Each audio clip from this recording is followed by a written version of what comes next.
Assalamu alaikum. I hope you all are fine and doing good. Welcome to new lecture, and in this lecture we will start the topic that is line bisectors and angle bisectors.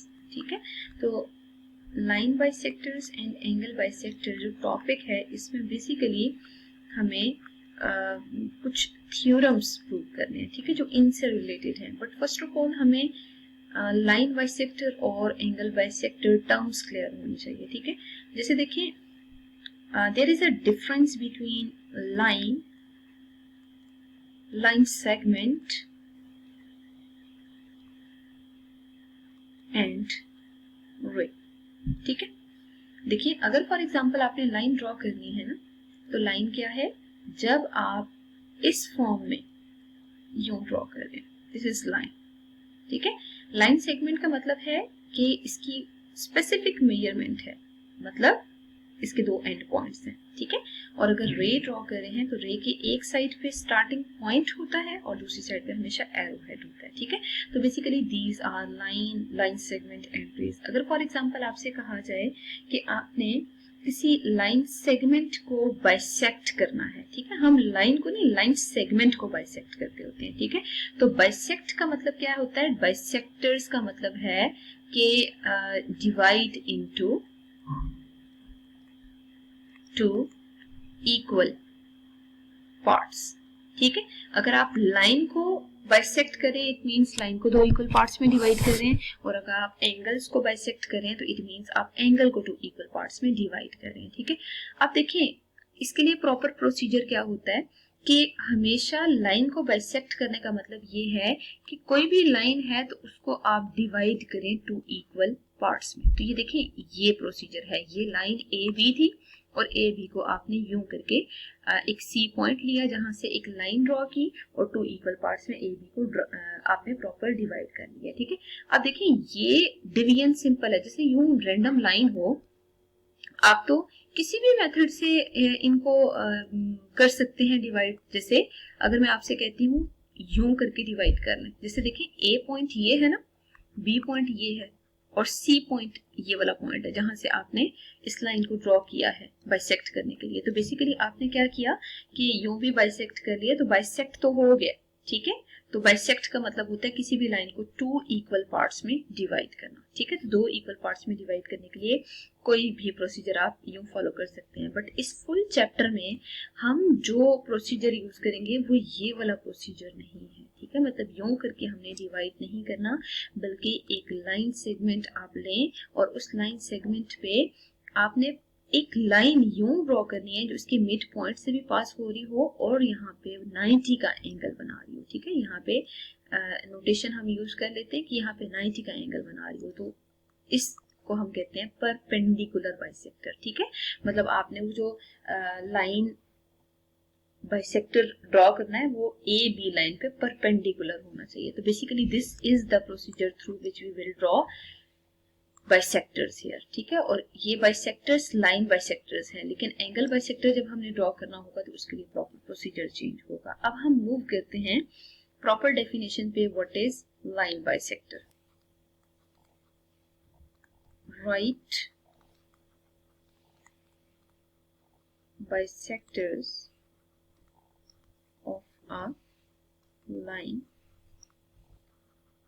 Segment. ठीक है, सबसे पहले हम इसकी definition लिखते हैं. A line is called right bisector of a line segment. ठीक है, हम लाइन का नहीं बल्कि लाइन सेगमेंट का ड्रॉ कर रहे हैं. ठीक है, और मैं यहाँ ड्रॉ भी कर देती हूँ. This is basically the line segment. ठीक है, if it is perpendicular to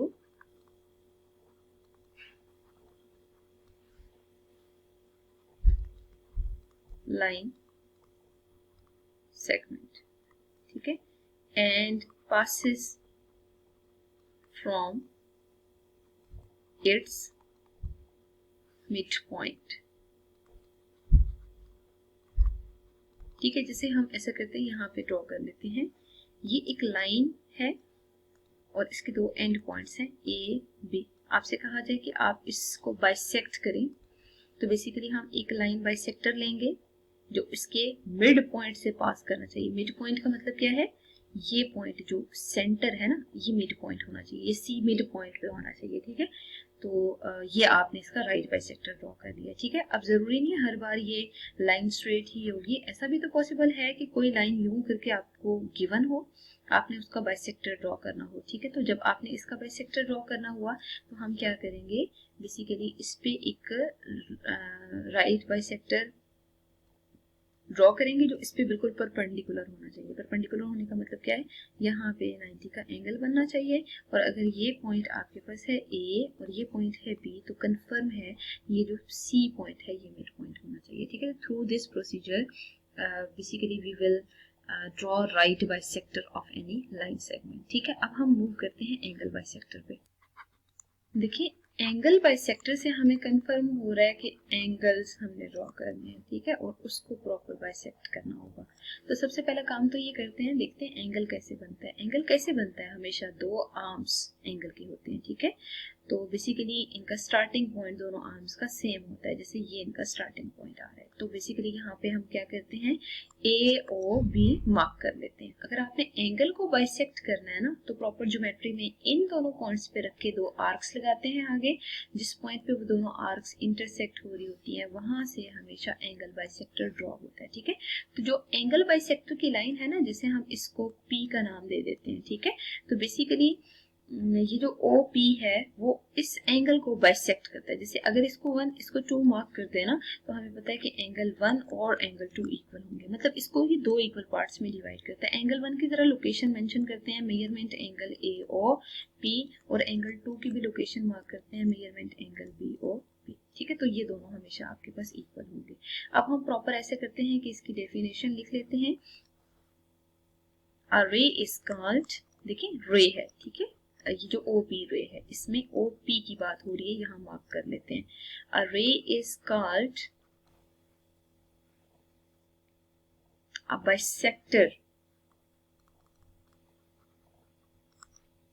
of angle if it divides the angle into two equal parts, ठीक है। तो यहाँ पे आप देख सकते हैं ये जो measurement angle A O P है और measurement angle P O P या बी ओ पी है, ये दोनों इक्वल है, ये दो इक्वल पार्ट्स में डिवाइड कर रही है। कौन सी लाइन, ओ पी। ये ओ पी जो रे है ना, वो इन दोनों को दो इक्वल पार्ट्स में डिवाइड कर रही है, तो इस वजह से आप इसको एंगल बाइसेक्टर कहेंगे, ठीक है। तो इस मेथड से हमने प्रॉपर इनकी डेफिनेशन देखी। इंशाल्लाह नेक्स्ट लेक्चर में हम देखेंगे कुछ थ्योरम्स जो एंगल बाइसेक्टर और लाइन बाइसेक्टर से रिलेटेड हैं।